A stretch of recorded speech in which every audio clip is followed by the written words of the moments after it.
Before you listen, if you enjoy the stories and want to hear more, then please consider subscribing. Most of you listening aren't subscribed, so please take this time to subscribe. Turn on notifications so you'll never miss a story and be the first to hear. You'll also be supporting me. Thank you.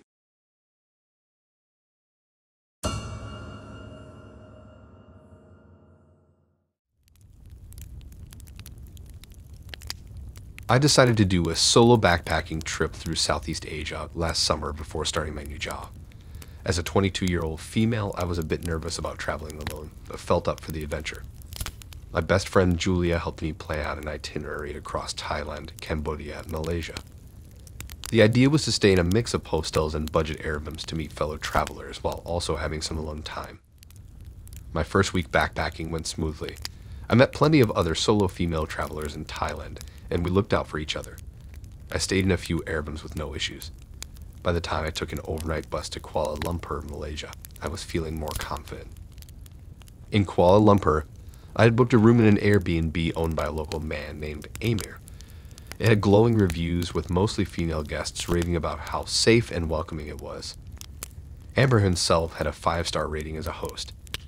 The Airbnb was in a bustling part of town, close to public transportation, perfect for my needs. When I arrived at the apartment building, Amir greeted me with a huge grin. He was probably in his 40s or 50s, short with a pot belly, but seemed friendly enough as he eagerly took my backpack and wheeled suitcase out to the room. "Please let me know if you need anything at all," he said, handing me the key. "My door is always open." The room itself was simple but spotless, with fresh sheets on the bed and a vase of flowers on the table. Huge windows let in natural light and gave a view of the Petronas Towers in the distance. I was impressed by how clean and cozy it felt. After Amir left, I took a much-needed nap to recover from the bus ride. A few hours later, I woke up parched. Still groggy, I shuffled down the hall toward the kitchen for some water. Out of the corner of my eye, I noticed Amir straighten up hastily as if he'd been standing near my door. I found it odd, but figured he was just doing chores around the apartment. After eating a snack, I headed out to explore the city. Amber asked where I was going and suggested a couple of hidden gem spots, seeming very eager to help. I politely thanked him and went on my way. That night, I was startled awake by the creak of footsteps outside my room. Heart racing, I lay still in the dark, listening intently until the sound faded. I tried to convince myself I was hearing things, but couldn't shake that uneasy feeling. Exhausted, I fell back asleep only to be awoken a few hours later by the distinct sound of my doorknob rattling. This time I leaped out of bed, chest tight with fear. I swung open the door, but no one was there. Hand shaking, I checked the time, 3:17 a.m. I texted Julia, who suggested maybe someone had the wrong room, but deep down I knew something was very wrong. The next day I decided to pretend everything was normal. When Amir asked about my plans, I casually mentioned heading to the mall across town. After he left for work, I packed up all my belongings as quietly as possible and requested an Uber to take me to a hotel. I needed to get away from Amir and this apartment. That evening, I breathed a sigh of relief as I checked into a chain hotel a good distance away. The mundane lobby and uniformed staff immediately put me at ease. I decided I would politely message Amir that I had found accommodations closer to the sites I planned to visit. No need to anger someone with my wild accusations when I just needed to discreetly remove myself from the situation. After a hot shower and room service dinner, I finally felt myself relax a bit. But climbing into the massive king-size bed alone, I found myself wishing I had trusted my gut sooner. Why hadn't I booked a hotel from the beginning? No reviews or assurances about a stranger's character were worth this awful gnawing fear. I thought back to all warning signs. Amir's overly eager hospitality, the way he seemed to be hovering around my room, the footstep, and rattling doorknob in the night. Why hadn't I listened to my instincts? Now that I was safe in a secure hotel, it seemed so obvious something was very wrong. The next morning, I decided to report the incident to Airbnb just to make them aware, still unsure if I was overreacting. But the representative was mortified when I described my experience. They profusely apologized and immediately issued me a refund, acknowledging this was unacceptable behavior from a host. I broke down crying with relief at being validated. Airbnb offered to book replacement accommodations, but I declined. I no longer felt safe staying at strangers' homes. For the remainder of my trip in Malaysia, I stuck to chain hotels. It was pricier, but worth it for the security and peace of mind. I cut my Malaysia trip short by a few days, suddenly longing for the comforts of home. When I got back to the US, Julia picked me up from the airport. We both cried as I recounted the story in full. My perspective shifted after that experience. I listen to my intuition now, even if it means inconveniencing someone or looking paranoid. All that matters is feeling safe.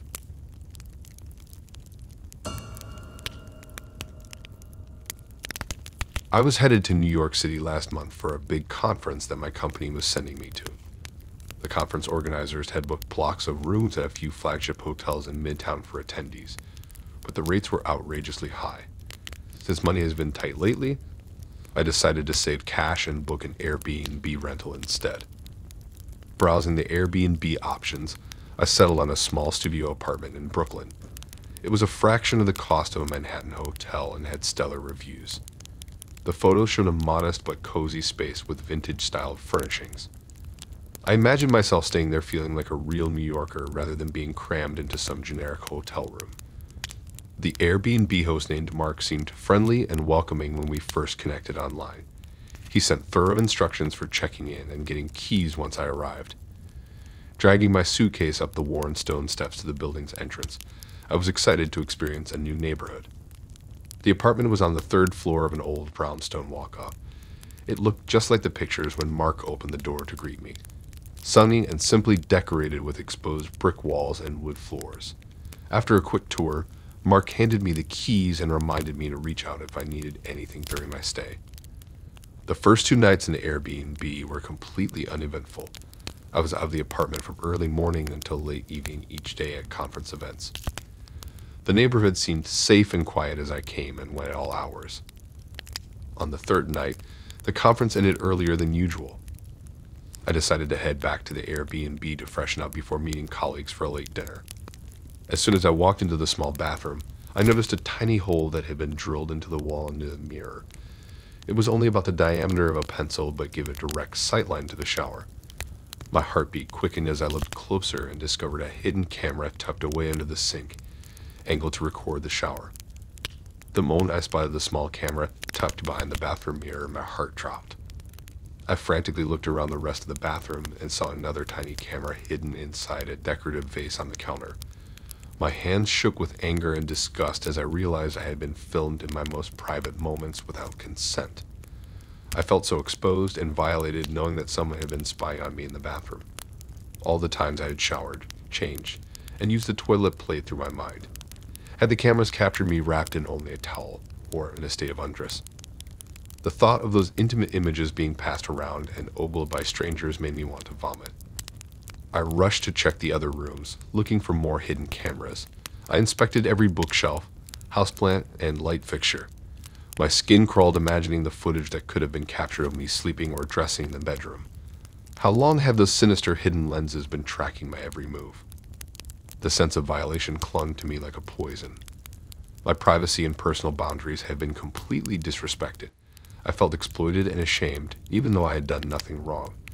It was a deep betrayal of trust. Packed bags in hand, I fled the apartment, not wanting to spend another minute being observed without my knowledge. I desperately needed to get somewhere secure and scrub my skin raw in the shower to try and rid myself of the dirty feeling of being spied upon. But I knew the stain of this experience would linger far beyond a hot shower. My sense of safety had been irreparably damaged. As soon as I returned home, I reported the incident to Airbnb in detail. I left scathing reviews about finding hidden cameras to warn other prospective renters, especially female travelers. Though the police investigation had stalled, I was committed to preventing this predator from victimizing anyone else. In hindsight, I regret trying to save money by booking an Airbnb with a stranger instead of a trusted hotel. That decision left me feeling exploited and unsafe. From now on, I will only stay in established hotels or rental companies that have clear security measures and staff oversight. The peace of mind of controlled accommodations is worth the additional cost. This chilling experience taught me to be much more cautious when traveling. I will never again make assumptions about the safety or security of an Airbnb rental. Privacy is precious and too often taken for granted. I'm thankful I got out of that apartment before the hidden camera footage could be misused. But I still feel haunted knowing that a stranger so blatantly invaded and violated my personal space.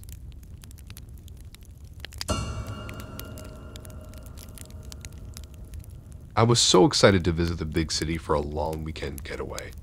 As a small town girl, I always loved the hustle and bustle, lights, and excitement of the downtown area. I booked a studio apartment on Airbnb right in the heart of the action. It looked perfect in the photos online, exposed brick walls, big windows, charming decor. The reviews were great too.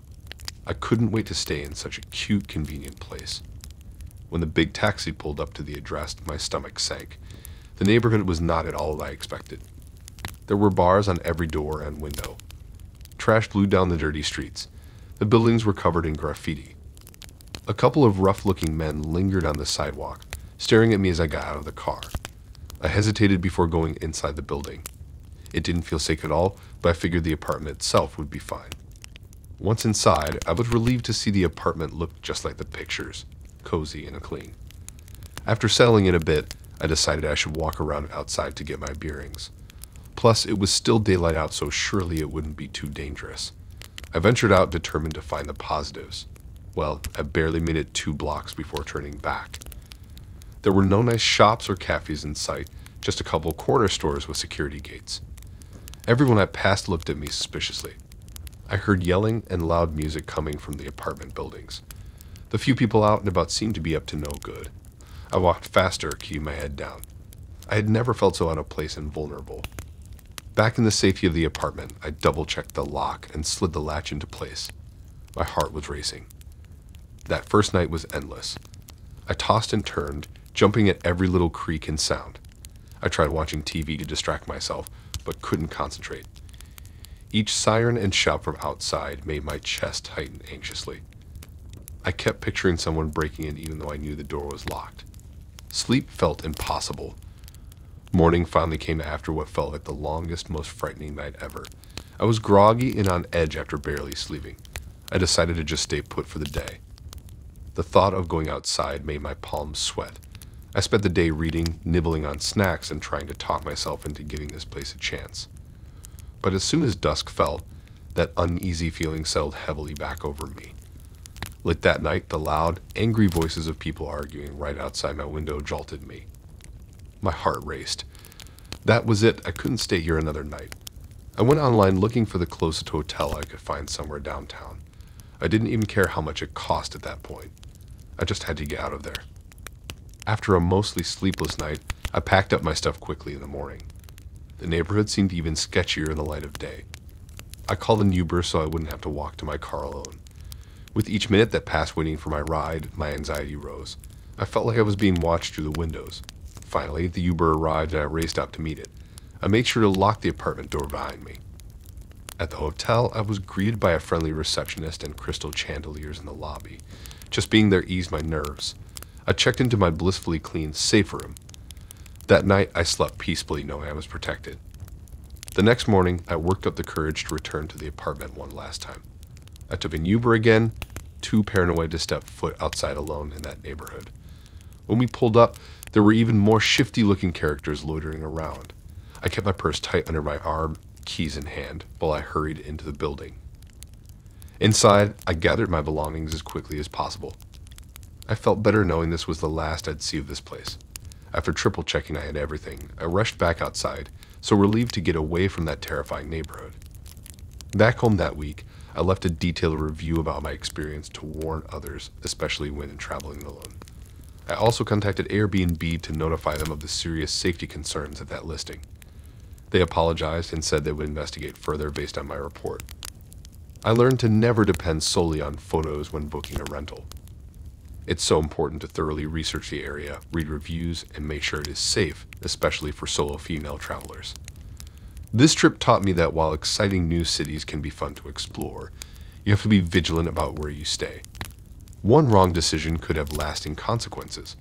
Fortunately, I escaped unharmed with just a very unnerving story to tell. But not everyone is so lucky, which is why I'll be much more cautious booking accommodations from here on out.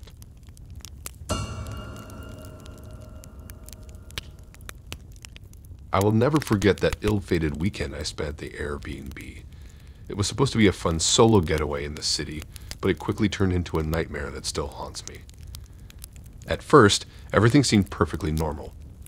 I had found a cute one-bedroom apartment listed on Airbnb right in the center of the trendy downtown area. It looked cozy and charming in the photos, and the reviews were overwhelmingly positive. I eagerly booked it for a long weekend and started counting down the days. When I arrived on Friday afternoon, the host, an older woman named Betty, welcomed me with a smile. She gave me a quick tour of the spotless little apartment while apologizing that it was nothing fancy. I reassured her that it was perfect. After Betty left, I unpacked and settled in. That's when I first noticed a faint but unpleasant odor lingering in the air. At first, I assumed it was just leftover cooking smells or mustiness that needed some airing out. I turned on the AC, lit a candle, and soon forgot all about it. Later that evening, though, the smell persisted. It seemed concentrated in the back hall near the single bedroom. I started hunting around for the source, checking the trash and peeking into the closet, but I found nothing amiss. Figuring I was just tired from traveling, I went to bed early that night. The next morning, I awoke feeling refreshed and headed out sightseeing. I didn't notice the smell at all and chalked it up to my overactive imagination. But when I returned late that afternoon, the odor hit me like a slap in the face as soon as I opened the apartment door.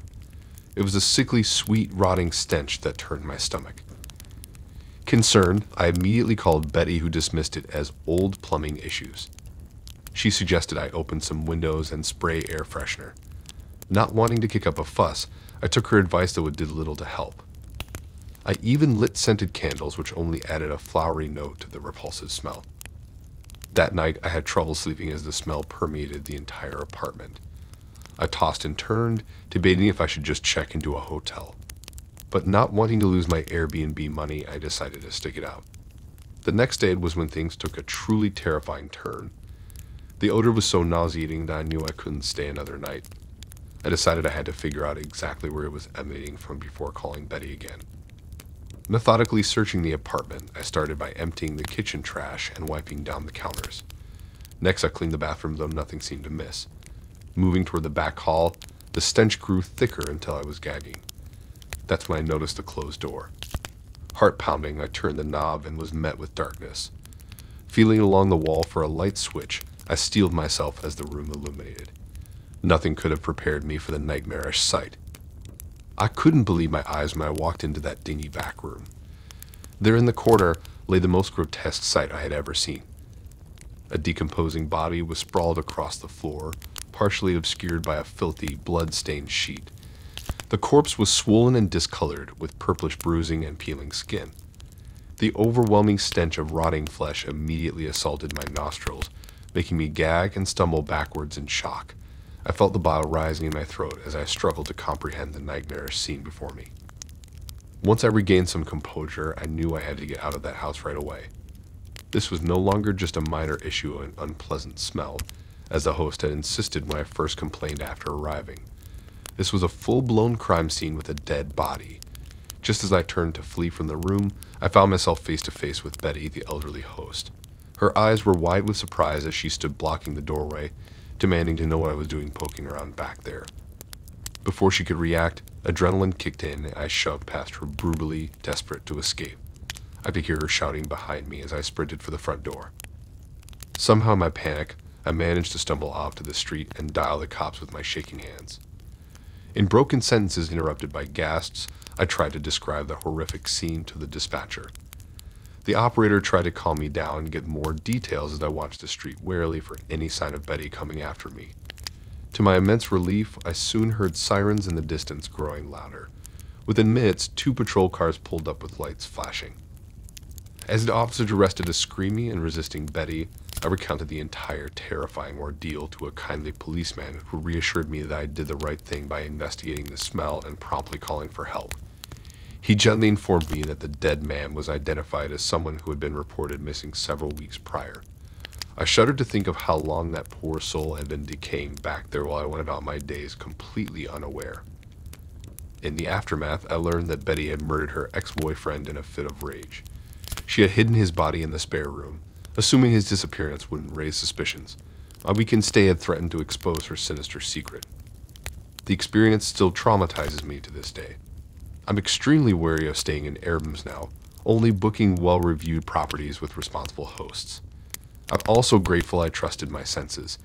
That disturbing smell very likely saved me from becoming Betty's next victim. While I try not to dwell on those terrifying events, I carry important lessons with me. Always listen to your intuition, don't ignore red flags, and don't hesitate to contact authorities if you suspect danger. I narrowly escaped a potential killer thanks to my persistence. Though I endured a true nightmare, I emerged wiser and stronger.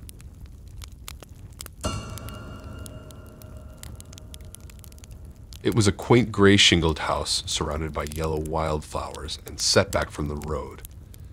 Inside, the furnishings looked just like the photos online: whitewashed wood floors, cozy furniture, and airy blue and white decor. After the long drive, it felt incredible to breathe in the ocean air wafting through the open windows. I decided this Airbnb find was even better than I had imagined. After hauling my suitcase upstairs to the bedroom, I quickly changed into a swimsuit and shorts to head out and explore. The beach was just steps away. A wooden staircase led from the back deck down the grassy hill to reach soft white sand. I was thrilled to have arrived early enough in the afternoon to spend a few hours reading and lounging oceanside. The sunny May weather was picture perfect. Later that evening, I picked up fresh seafood from a nearby market and cooked dinner in the cottage's kitchen. The sun began to set as I ate on the back deck, taking in the fiery shades of orange and pink over the water. It was the most relaxed I had felt in months. I was just cleaning up when there was an unexpected knock at the front door. I opened it to find a man who appeared to be in his late 60s, standing there scowling at me. Without introducing himself, he gruffly informed me that noise levels must be kept to an absolute minimum in this neighborhood. He said bass from music and television would disturb the surrounding homes. I politely replied that I didn't intend to make much noise at all, since this was just a tranquil weekend escape for me. The man, who I later learned was my neighbor John, persisted with his stern warnings not to play loud music or host parties. I assured him I planned to spend my time reading on the deck and walking the beach. He still did not seem satisfied, cautioning me menacingly to heed his advice before stalking back to his house next door. The first encounter left me feeling uneasy. Perhaps John routinely policed renters this way in the community. I made a point to keep quiet over the next day, turning the TV volume low and avoiding noisy housework. The last thing I wanted was to cause conflict during my stay. However, John remained vigilant about monitoring my activities. Whenever I returned from an outing or relaxed on the back deck, he seemed to appear and remind me curtly to keep any noise to a minimum. His intensity was escalating, and he claimed nearby neighbors were already complaining about me, something I found hard to believe since I had barely made a sound. By Saturday, John's harassment techniques turned even more aggressive. I returned from my morning run on the beach to find an anonymous note taped to the front door. Scrawled in black marker, it said my loud music was intolerable and I needed to leave immediately. This delegation confused me, as I had not played any music whatsoever. Even more concerning, someone had crept onto the property while I was gone to leave the note. That night, another frightening incident occurred. As I opened the front door to take out some trash, John suddenly emerged from the shadows near the street. Before I could react, he aggressively told me I had been warned about the noise and would now face severe consequences. Terrified by the threat, I quickly bolted the door and called the Airbnb host for help. She was apologetic, but unsure how to handle the situation since John had been a homeowner there for years. I considered packing up that night and finding a hotel, but decided to stick out one more evening since I had nowhere else to go. In hindsight, I should have trusted my instincts and left right away. Later that night, I was startled awake by a loud crash coming from the front of the house. Heart pounding, I crept out of bed and discovered a large brick had been thrown through the living room window, shattering glass across the hardwood floors. In that moment, any remaining sense of security vanished. I felt certain John or another angry neighbor had hurled the brick in retaliation for my imagined noise disturbances. They knew I was a young woman staying alone and had exploited that vulnerability. Too afraid to wait for morning, I immediately threw my belongings into suitcases and drove off into the night, relieved to escape. Looking back now, there were clear red flags I should have heeded instead of giving John and the community the benefit of the doubt. No vacation rental is worth ignoring your gut instinct.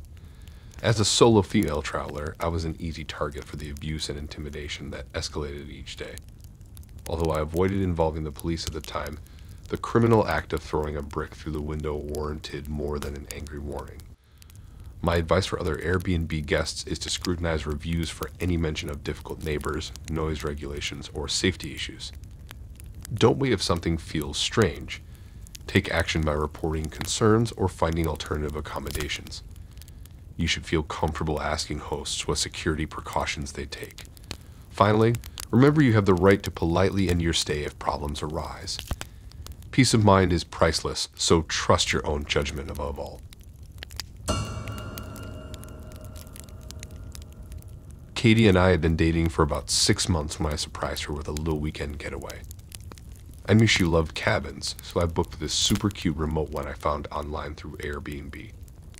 From the photos, it looked perfect, a classic log cabin with a stone fireplace, big front porch, and cozy bedroom. No internet or cell service, and it would be nice and peaceful too. Katie was so excited when I told her my plan. We packed our bags and set out early Saturday morning.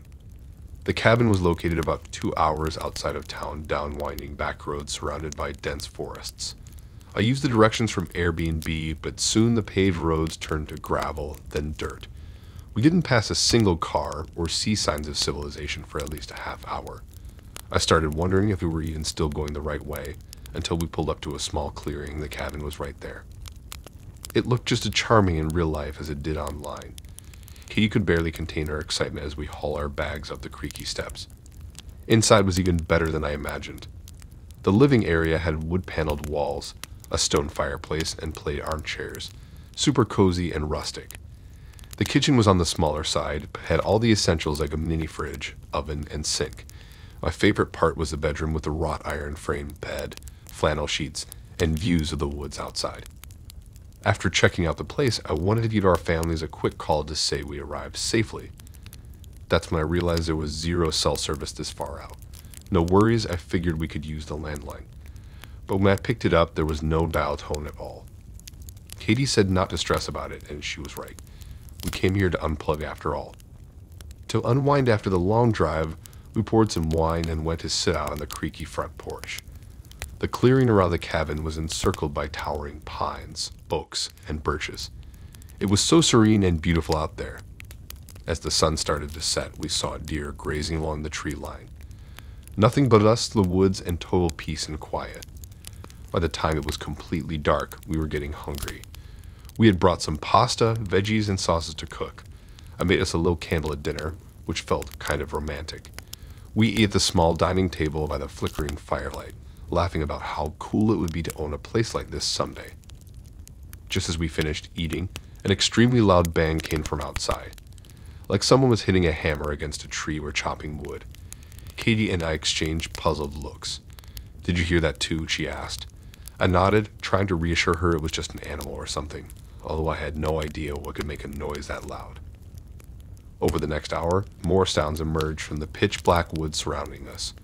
Scraping against the outside walls, heavy footsteps crunching leaves, knocking noises against the windows.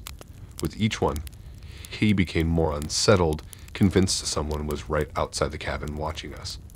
I tried to keep calm and suggested barricading ourselves in the bedroom to feel safer. We locked the bedroom door and shoved a chair under the handle, but neither of us could relax. The noises continued sporadically. Kitty swore she saw figures lurking behind trees and peeking in the windows. I still thought she was imagining things, but I felt it too, that paranoid sensation we were not alone out there. We stayed awake all night, jumping at every pop and crackle. At one point, Kitty gasped and pointed to a face in the window. I looked closer, just a tree branch moving in the wind. But her imagination was in overdrive. As soon as the sun came up, she wanted to get out of there immediately. She claimed she saw strange markings carved into the outside walls that someone must have left in the night. I didn't see anything, but couldn't convince her to stay any longer. We packed up in a hurry. The whole drive back, I kept checking the rearview mirror, unable to shake the creepy feeling we were still being watched from the woods. Katie was on edge too, doing her own constant backseat glances. By the time we got cell serviced, she practically begged me to search online about the cabin. It turns out there were quite a few comments on the Airbnb listing from past guests mentioning similar experiences. Strange noises at night, feelings of being observed through the windows, marked up trees and symbols carved around the premises. I had chalked it up to Katie's overactive imagination, but now I wonder if she had been right all along. Needless to say, that was our first and last day at a remote cabin in the woods. Next weekend trip will definitely be at a nice modern hotel in the middle of a crowded city. But I'll never forget that unnerving night and the paranoid sense that we were not as alone out there in those woods as I had hoped.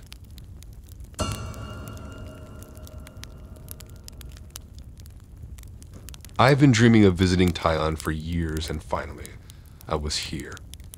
After checking into my hotel for the first couple nights, I couldn't wait to start exploring this fascinating city. The smells, the sights, the happy chatter, it was even better than I had imagined. My plan was to spend a few days in Bangkok, then make my way south to the islands. I had booked an Airbnb for my last night in Bangkok before heading to the train station. It was a cozy little studio apartment, perfect for one traveler. After an exhilarating few days temple hopping, shopping in the markets, and eating my weight in pad thai, I arrived at the Airbnb to collect my things before catching my overnight train. As I entered the apartment, the bright, welcoming decor lifted my spirits. I lounged for a bit, relishing having a place to myself after staying in crowded hostels. I was exhausted from all the activities of the past few days. The thought of sleeping in a private room was so luxurious. I peeled back the floral duvet and sunk into the mattress, which was surprisingly soft for a budget Airbnb. As my head hit the pillow, my eyelids felt heavy like the curtains dropping down. Within seconds, I was out cold. I'm not sure how much time had passed when a feeling of dread suddenly permeated my dreams, seeping into my subconscious like a poisonous gas. An overwhelming sense that I was being watched jolted me awake. I lay frozen in the dark room, heart pounding. My eyes darted around, adjusting. That's when I saw it. A shadowy, humanoid figure lurking in the far corner, watching me. My chest tightened in fear as I took in more details. Its eyes, or rather empty sockets, seemed to glow red, boring into me. The emaciated frame, the twisted, snarling mouth revealing gnarled teeth. I wanted to scream, but fear paralyzed my vocal cords. The hideous creature began creeping towards me, talons clicking on the tiled floor. I panicked, trying to move, to yell, to do anything, but I was paralyzed at the mercy of this ghastly demon. As it loomed over me, foul breath on my face, it let out an unearthly shriek. The piercing sound waves shattered my eardrums and everything went black. I jolted upright in bed, clammy and disoriented. My heart was slamming in my chest as I tried to catch my breath. Just a nightmare, but it felt so disturbingly real. As my adrenaline rush settled, I took stock of my surroundings. The room looked different somehow. My blood ran cold. The sheets were no longer tucked neatly around the mattress. Pillows were strewn haphazardly on the floor. The lampshade was knocked askew and the curtains ripped from the rods. What in the world? I staggered out of bed on shaky legs to get a better look. Chairs overturned, clothes scattered, belongings clearly rummaged through. It appeared there had been some kind of struggle while I was asleep, but how was that possible? A sense of dread washed over me as visions from the nightmare flashed back. The menacing figure, the shrieking. Could it be connected to this bizarre scene? Surely not, I tried to reason with myself. I must be imagining things in my groggy state, but my racing heart and intuition told me otherwise. I couldn't get out of there fast enough. I shoved everything hurriedly into my suitcase and rushed out to hail a taxi, not even bothering to change out of my pajamas. I kept glancing over my shoulder irrationally as we drove, unable to shake the feeling I was being followed. Over the next few days waiting for my train, I was constantly on high alert. I jumped at the slightest noises and had trouble eating and sleeping. I couldn't stop replaying those haunting moments from the Airbnb. Had it just been a freakishly vivid dream, or something more sinister? My curiosity eventually got the better of me. I pulled up the Airbnb listing to score past reviews. Everything seemed normal at first, but I dug deeper into the archives. My blood ran cold reading one review in Thai from a few months back. According to Google Translate, the woman had written, "Do not stay here. I had a nightmare about a demon that felt very real. When I woke up, my belongings were thrown about and some valuables were missing. Very scary and strange things happened in this unit." My hands shook reading her eerily similar account, so I wasn't losing my mind after all. I felt compelled to leave my own warning for future travelers detailing my terrifying experience. Over the next few weeks, a handful of others chimed in with frightfully identical stories. Something evil lurked in that otherwise innocent-looking apartment. Questions raced through my mind. What was this entity that kept appearing to guests as they slept? Why had it targeted me and the others? Would it continue haunting that Airbnb? I researched the paranormal lore of Thailand and discovered many believe mischievous spirits can possess homes, but this seemed darker, more sinister than mischief. In the end, the mystery surrounding the Airbnb will probably never be solved. A bizarre night that will always give me the chills when remembered, but I refuse to let it taint the rest of my incredible journey through Thailand. Focusing on the tranquility of the temples, the mouth-watering cuisine, and the welcoming people, I was able to put the demon behind me. But I'll certainly steer clear of renting an apartment abroad again without reading the reviews very thoroughly. You really never know what you'll walk into.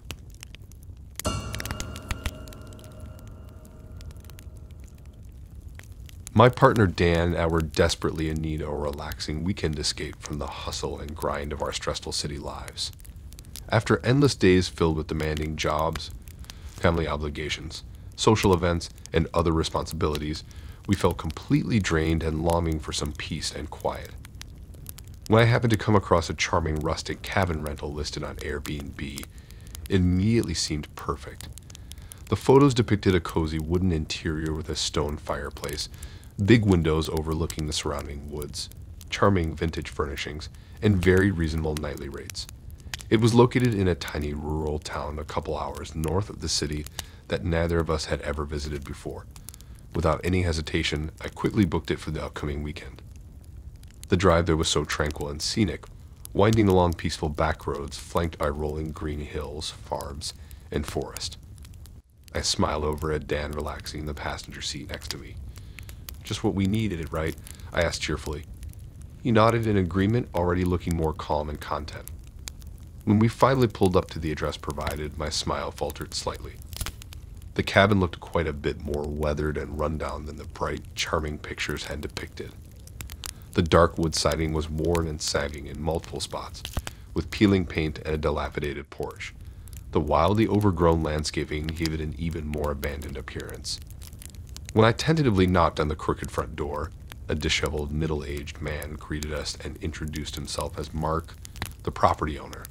He was dressed in rumpled, dirty work clothes and shuffling around nervously in worn boots that looked a few sizes too big. As he showed us around the dim interior, his eyes shifted around rapidly, never fully meeting my gaze. He seemed anxious for us to approve of the place, repeatedly seeking validation about the dated decor and faulty amenities. The inside was certainly not as light, spacious, or charming as the photos had depicted, but it was adequately clean and furnished for a short stay. As Mark rambled on disjointedly about the drafty windows, temperamental appliances, and missing knobs, I noticed Dan beginning to wander down the narrow hallway, curiously poking his head into each of the small rooms. I hoped he was finding it more adequate than I felt so far. After Mark collected his cash payment and hurriedly left us alone in the creaky cabin, I decided to thoroughly explore it myself. The lone bedroom was very small and musty, with faded floral wallpaper curling at the corners. I made a mental note to prop open the window later for some fresh air to clear out the stale scent. I paused when I noticed a very narrow door tucked discreetly into the far corner of the hallway. It had been completely closed and not even visible in any of the posted photos online. Even more strange, Mark had not mentioned or shown it to us during the cabin tour. While curiosity was instantly piqued, I tried the handle but found it firmly locked. Feeling compelled to investigate further, I grabbed a bobby pin from my bag and managed to pick the simple lock mechanism. The door silently swung open with a slow creak, and I froze in my tracks at the shocking sight before me. The tiny secret room was filled wall to wall with an extensive collection of knives, guns, bows, swords, and other dangerous weapons. My mind raced wildly, trying to comprehend why there would possibly be a hidden armory room in this otherwise quaint cabin rental. I quickly closed the mystery door and went to go find Dan in the kitchen. One look at my clearly distressed expression, and Dan knew something was very wrong. "What's going on? Are you okay?" he asked with concern. I hesitated before replying to him quietly. I just found a locked secret room in the hallway full of weapons, knives, guns, everything. Dan's face reflected the same confusion and alarm that I felt swirling inside. After having a hurried, tense discussion about what to do, we decided our safest option was to immediately call the local police. We were in a very remote rural area with a squirrely Airbnb host who had just left us alone for the weekend in a cabin containing some kind of concealed armory stash. We just wanted to get out of there as quickly and safely as possible. I dialed 911 with shaky, trembling hands and spoke in a hushed tone as I reported the alarming situation. The dispatcher listened attentively and assured me that officers were being promptly dispatched to come check it out. She instructed us to just stay put and remain inside until they arrived. The anxious wait felt endless, both of us pacing around silently, watching out the windows for any sign of movement outside. I nearly jumped out of my skin when I heard the crunch of tires on gravel and saw Mark's beat-up pickup truck bouncing back down the long winding driveway toward us. He parked haphazardly in front and began wandering around the perimeter of the cabin, muttering angrily under his breath. I had no idea if he had somehow discovered that I had broken into his locked room and was coming back to confront us about it, or if this odd behavior was his normal routine. Either way, it did nothing to ease the escalating tension and fear we felt. We peered through the filmy curtains, hearts pounding as we waited desperately for the police to show up. After what seemed like an eternity, a pair of police cruisers with flashing lights finally rolled up the driveway. The two uniformed officers cautiously emerged from their vehicles and approached Mark with weapons aimed, loudly shouting at him to put his hands in the air and get down on the ground. Instead of complying, he suddenly spun around, burst through the cabin door forcefully, and slammed it shut behind him. We listened in terror as he rampaged through the interior, smashing furniture and objects. I was certain he was trying to arm himself from the concealed weapons stash. Dan and I huddled frozen together in paralyzing fear, unsure what to do next. After several agonizing minutes of loud crashes and bangs, Mark emerged from the back rooms looking highly agitated and disheveled. Seeing the police officers positioned around him, he finally raised his trembling hands in surrender. The officers swarmed him and quickly slapped on handcuffs, reading in his rights as they firmly situated him in the backseat of a cruiser. But as I lay wide awake that night, listening to the familiar ambient sounds of the city outside, I knew some part of me was permanently changed after what we went through. I would certainly never look at an Airbnb listing quite the same way again. I'd forever be cautiously wondering what might be concealed behind closed doors, who might really be waiting there inside to greet unsuspecting guests like us. The sense of carefree anonymity and adventure that came with traveling had been replaced by uncertainty and wariness. Sensing I was still troubled, Dan rolled over and gently reached for my hand under the covers in a simple gesture of comfort and reassurance. And as I finally drifted off, snuggled safely next to him, I was intensely thankful for the one thing I knew I could always rely on no matter what, having my loyal partner there by my side, ready to handle whatever unexpected adventure or misadventure came our way next. Thanks for listening in. If you like these stories and want to hear more, then please subscribe and like and support this new channel. We have more stories for you to listen to.